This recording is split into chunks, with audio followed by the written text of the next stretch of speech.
আমরা যখন জাহাজ নিয়ে ফিলিপাইন গিয়েছিলাম, আমরা ফিলিপাইনে গিয়ে বাইরে গিয়েছিলাম এবং বাইরে সারাদিন ঘোরাঘুরি করার পরে ঠিক সন্ধ্যার দিকে আমরা একটা সুপার মার্কেটে যাই কিছু কসমেটিক কেনার জন্য। তো আমরা ভাবছিলাম হয়তো ফিলিপাইনে কসমেটিকের দাম অনেক কম হবে।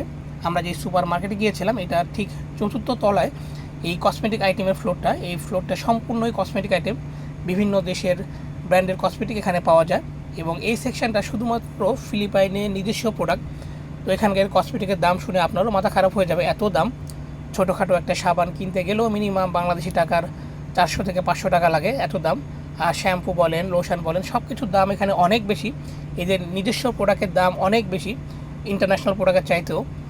আর এই যে সাবানগুলো দেখতে পাচ্ছেন, এই সাবানগুলোর প্রাইস মিনিমাম 1200 থেকে 1500 টাকা, 2000, 2500 বিভিন্ন দামের সাবান আছে, তবে কম দামের কোনো সাবান নাই। এবং যে ক্রিম, লোশন, শ্যাম্পু সব কিছুই কম দামের কিছু নাই, প্রতিটা জিনিসের দাম অনেক বেশি। এবং এদের নিজস্ব প্রোডাক্টের চাইতেও যে প্রোডাক্টগুলো তারা ইম্পোর্ট করে ওগুলোর দাম কিছুটা কম ছিল, তবে এখানকার জিনিসপত্রের মান এবং কোয়ালিটি অনেক উন্নত। আমরা এর আগেও ফিলিপাইনের অন্যান্য জায়গা থেকে কেনাকাটা করছি, তো দেখছি আপনার কোয়ালিটি অনেক উন্নত বাংলাদেশি কসমেটিকের চাইতেও। কিন্তু বাংলাদেশে আমরা হয়তো অনেকেই মনে করি কসমেটিকের দাম এত বেশি কেন।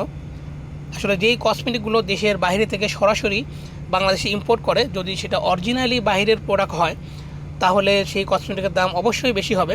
কম দামে যদি কোনো কসমেটিক দেয় যে এটা বলে যে এটা বাইরের প্রোডাক্ট, তবে 100% ওই কসমেটিক কখনোই অরিজিনাল হবে না, হয়তো বা সেটা ডুপ্লিকেট। কারণ আমরা যখন বিভিন্ন দেশে গিয়েছি, বিভিন্ন দেশের কসমেটিক সম্পর্কে আমাদের অনেক আইডিয়া আছে। বিশেষ করে আপনার ইন্দোনেশিয়া বলেন, মালয়েশিয়া বলেন, এই দুবাইয়ের প্রোডাক্ট, এই প্রোডাক্টগুলো তুলনামূলক একটু কম প্রাইস। কিন্তু এছাড়াও এই ফিলিপাইন বা ইউরোপের কান্ট্রিগুলোর প্রোডাক্টগুলো অনেক প্রাইস হয়। চাইনিজ প্রোডাক্টের চাইতেও ফিলিপাইনের কসমেটিক আইটেমের দাম অনেক বেশি এখানে। তবে কসমেটিক আইটেমের জন্য ভালো একটা জায়গা বলতে পারেন এই ফিলিপাইন, কারণ এখানে কোনো রকম 2 নম্বরের জিনিস বিক্রি করে না, প্রতিটা জিনিসই হলো অরিজিনাল।